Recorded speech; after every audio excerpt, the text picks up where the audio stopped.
It's that time again. The way too early season's power rankings for Cold War in the CDL. I mean, I'm looking forward to this one.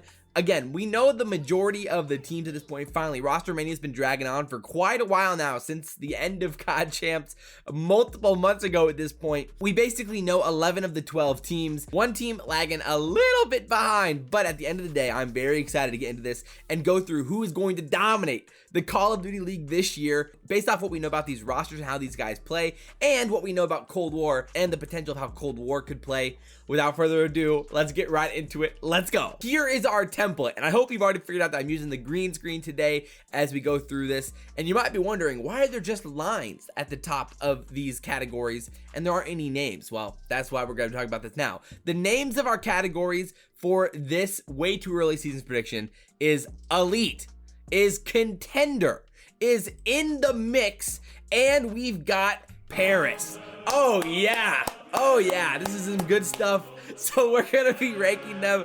The best teams are gonna be on the right, and the worst team is going to be on the left.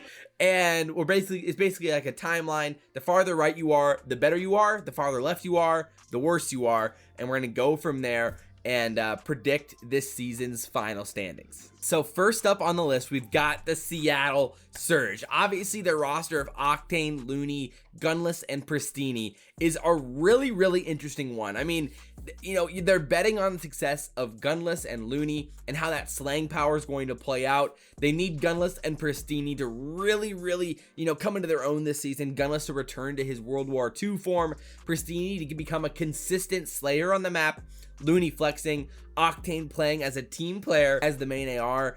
They have a lot of potential as a team, but they're hard to like kind of decipher, and they seem like a pretty risky pick this early in the year to succeed. Again, I could see a world where they really find their groove and start playing fantastic, but I'm not willing to bet on it at this point. So for now, I'm gonna put them like near the front of the In the Mix category, but we'll probably have to move them around as we get more teams in here. So let's stick with that for now. Up next, we've got a team that just announced their roster this week. That's the London Royal Raven. We finally got the official word from London about who their roster is going to be. Shawnee, Alex, Dylan, Zero. Pretty interesting team. Of course, you know, last year everyone was hyped about Wuskin and Skrapz and how they played throughout the year. Then they get dumped this season, likely because of contracts and how that played out, and building the roster alongside, you know, those guys. Again, I think this could be one of those types of dark horse teams that have a chance to make some noise. I'm not expecting it from the start, and I'm not willing to go out there and say that they're going to be a top 6 team right now. For now, I'm going to put them just slightly behind the Surge in the mix category, but it is possible I switch around a little bit once we get a few more teams in here. Next on the list, a team that I'm very excited to see how they play this season, the Minnesota Rokkr. Their roster of Attach, Accuracy, Priestahh, and Major Maniac. One of the most interesting combinations of teams that we saw from Roster Mania. I legitimately think this team could be very good and very consistent season long. I'm just legitimately really excited for this team.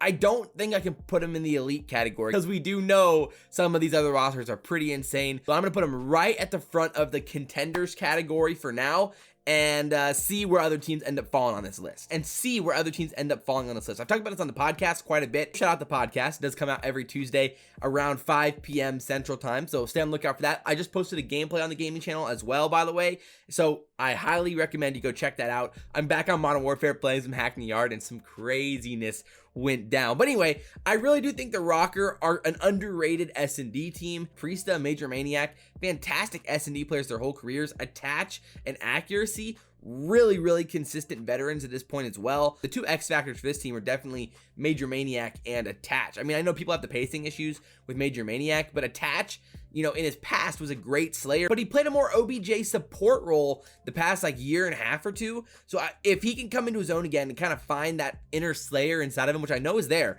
then I think this team could be really dangerous. And I wouldn't be surprised at all if they find themselves, you know, in a lot of grand finals throughout the year if we have a similar format to last season. Now we've got the LA Guerillas, and this is the type of team that I could end up getting caught sleeping on, but for now, I don't know if I necessarily see the upside that this roster has when it comes to being like a top 4, top 5 team. Could they be in the mix? Could they contend with teams? Of course, like they're definitely really solid players, but I just don't know where the upside is going to like kind of come out on this map to really contest consistently against some of these elite and contender type teams inside the top 6 week in and week out, matchup, map in, map out. I just don't know if it's going to be there. So it gets me a little bit worried season long about this roster. And so I'm going to put it kind of at the back of the in the mix category. Like, could they make some noise? Yes, but I would be very surprised if they won an event, or really if they won more than one event, especially would be shocked in that case. So that's kind of where I'm at with the team. Could they be a top 5, 6 team? Yeah, I think so, but I just don't see where they could end up being a top 3 or top 4 team at the end of the day. Another very interesting team, the New York Subliners. I think it's reasonable to expect that they're going to start off slow. With their roster of Zuma, Mac, Clay, Hydra, obviously the talent potential is there for this team to be fantastic. There's a lot of new pieces that have to mesh together. Of course, Zuma and Clay played together in the past, but it's been a long time. Mac and Hydra have to learn how to play with and from Clay at the end of the day throughout this year. So I think there's going to be some growing pains with this team. By the end of the year, though, I think they could be in the mix as a contender, both of these categories, which reasonably puts them, like, I think right here, like, you know, right in the contender spot, but at the back of the contenders feels about right for them, you know, versus like the LAG's roster with, you know, Vivid and Silly and Apathy and Assault, you know, where I can see the talent upside for this team versus a team like that. Maybe at the beginning of the year, a team like LAG comes out hot and they feel like they're on the same page as the Subliners early on. But as the year goes along, I expect the Subliners to kind of fall into place unless Hydra's a complete flop, which, you know, is in the realm of possibilities. Even though everything's pointed to him being an absolute unit on the map, there still is a world where he could struggle. And especially if we ever start having LAN events again, you know, that's another X factor to take into account. Those are all potential factors as the season moves along. But for now, I'll leave New York in the contender category near the backside of it. Ah, yes. Our friends, our great dear friends, the Paris Legion. That's right. A round of applause for the Paris Legion. They have put together one incredible team. I mean, this team is 10 out of 10. Incredible. A team of absolutely no one. They haven't made a roster yet, and there's not any confirmed players for them. There's players that are linked to them, but nobody that seems like really more likely than anybody else. Again, is it possible that Paris puts together a team that can compete in the middle of the pack? Yeah, for sure. You pick up Weskin and Skrapz, and right there you are. Now you're suddenly right in the middle of the league probably. So again, Paris has the chance to have a competitive roster, but there's also a world where they sign a roster that's absolutely terrible. So, you know, there's both sides of the spectrum. It's impossible to rank them at this point, which is why they get their own category. Bang! The Paris category. They're all alone. Fantastic. Give it up for Paris. They're doing absolute work out there in Europe. All right, we're halfway done. Next up, the Florida Mutineers with their roster of Pharaoh, Havoc, Awakening, and Skies. But their same roster from last year, minus Frosty, who went back to Halo. This team, it's tough, man. It's tough to judge how they're going to play. Of course, Pharaoh was a fantastic player in 4v4 back on World War II. He was definitely elite on TK, a really, really, really good player. And then, you know, we've seen the rise of Skies. We've seen Awakening dominating in the second half of last season. We've seen Havoc be such a reliable player in back-to-back seasons from Gen G and BO4 to then this year with the Florida Mutineers. And then the team kind of crumbled at the end of the season, especially at Champs. And maybe that had to do with the looming 4v4 roster change decisions that had to come out. And of course, Crimsix took some credit for that. But heading into Cold War, I expect this team to be solid. And they're either, in my mind, right at the front of in the mix or right at the back of the contenders category. So this might be where we have to kind of swap out a little bit. I'm going to put them at the back of the contender category, move the Subliners just slightly ahead of them to about right there. I think feels about right. Could this team start absolutely frying in 4v4? Yes. Do I have the confidence that that's going to happen? Not necessarily, especially early on. You know, they're a team of 4 that stayed together from last season, but at the same time, they're a team that doesn't have a lot of experience on 4v4s, especially in the Pro League. And so those are kind of where those things collide and clash for me. and give me some hesitance, which is why I feel confident putting him in the contenders category. So for now, we'll leave Florida there and see what we find in the next few teams. So speaking of teams that stayed together from last season, the Toronto Ultra is our team up on the list next. And this team, again, very tough to figure out how it's going to kind of play out. You know, with Bance, Methods, Cammy, and CleanX, the roster should be good. Like, it should be a solid roster.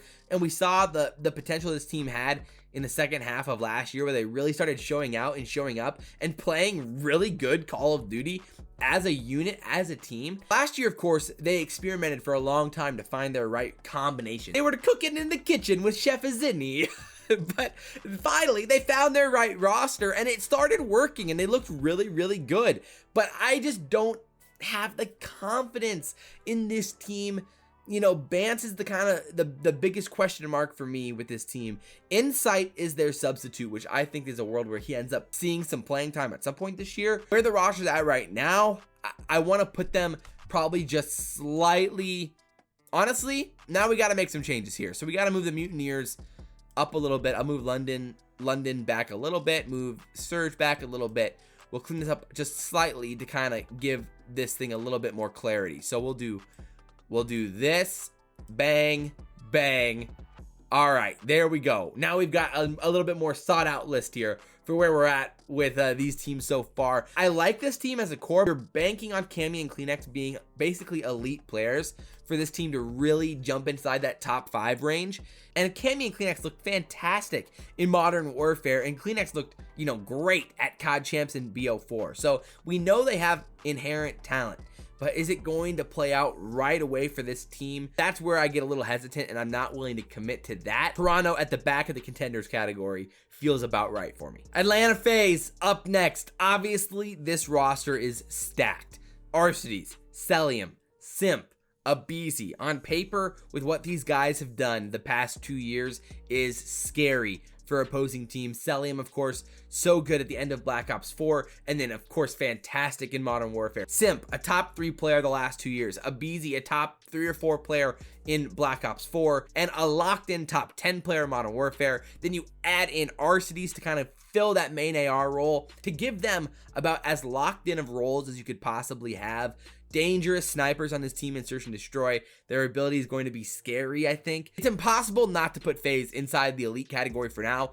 They're going to have some stiff competition though, but for now I'll leave them in the elite category and talk about them a little bit more in a second. So up next, we have a city or a spot, but who knows what the name is at this point. For now, we'll refer to them as the LA spot, but they could very likely be 100 Thieves and or LA Thieves. So we'll go with the 100T logo for now. Again, not officially confirmed, but by all reports, this is what's happened. You could also say the OpTic Gaming Los Angeles for now if you want, but we'll stick with 100 Thieves and go from there. This team, again, they don't have an official starting roster at this point. We do know that Slasher, Kenny, Tej, and Draza are re-signed to the team, but from all accounts, it doesn't sound like they want to start Draza. They'd rather have another pro on their team. So I would imagine Temp seems like the most likely option. The guy that's most connected there is Temp, but I'm not convinced that's going to happen at this point.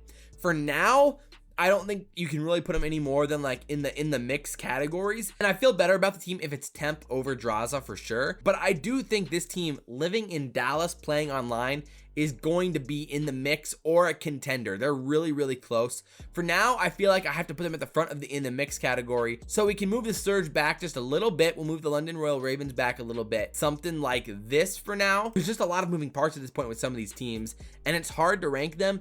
But with that core of Kenny, Tej, and Slasher, with either Draza or Temp, or, you know, maybe John, or insert another player here, I think this team is going to be very, very good since they're living in Dallas now. So they're definitely in the mix. We got 2 teams left. I think you guys know which ones they are.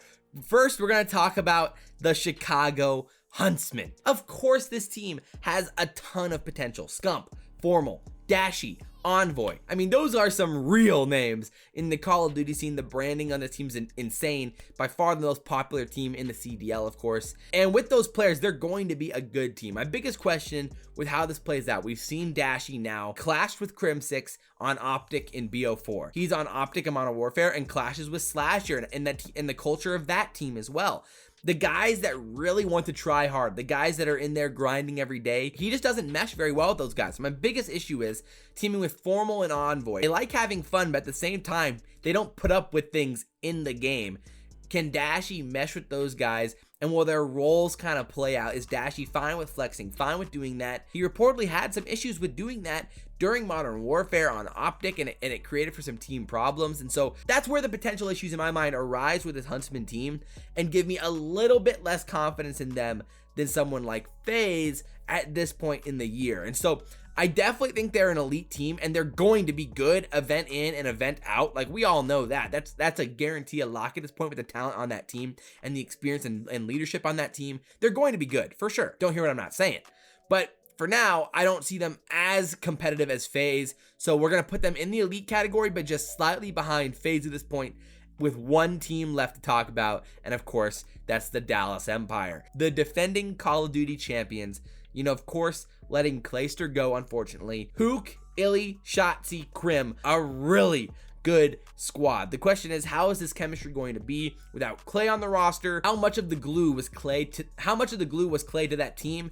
We all know that, you know, ILLeY, Hook, and Shotzzy have some really good chemistry on their own, even without Crimsix.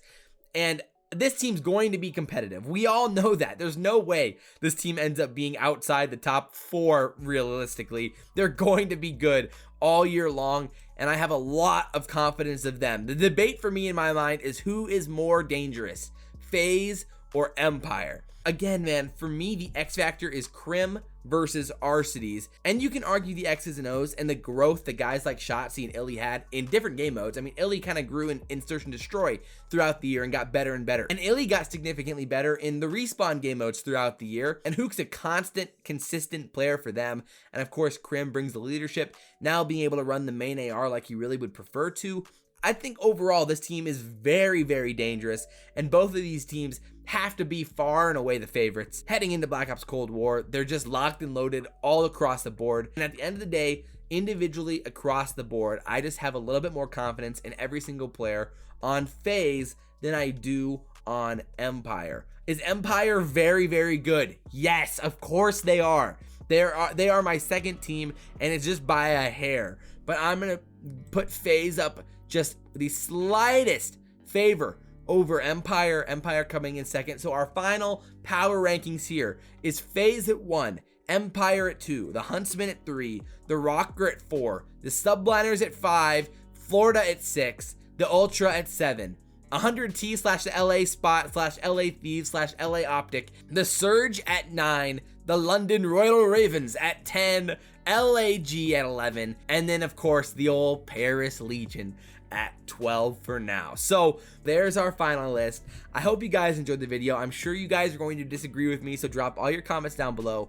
Pick me apart, shoot me all the arguments for why the Huntsmen should be number 1, why I'm sleeping on Toronto, why I'm sleeping on the Mutineers, why I'm sleeping on Octane, why I'm sleeping on Shawnee in the London Royal Ravens. Whatever it may be, drop your comment down below. I'd love to see it. Hit the notification bell, turn on all notifications, because YouTube can be really inconsistent with how they notify people nowadays, and it's been really inconsistent on my channel with the impressions per video. So I would really appreciate it if you guys hit the notification bell. But at the end of the day, like always, like, comment, subscribe, share the video if you guys really enjoy it. Like I always say, it means a lot to me with all the support you guys are giving me. I'm trying to do this full time, and I cannot do that without you guys. But as always, guys, I'm your boy Salvation Elite, and we will see you next time. I'm out.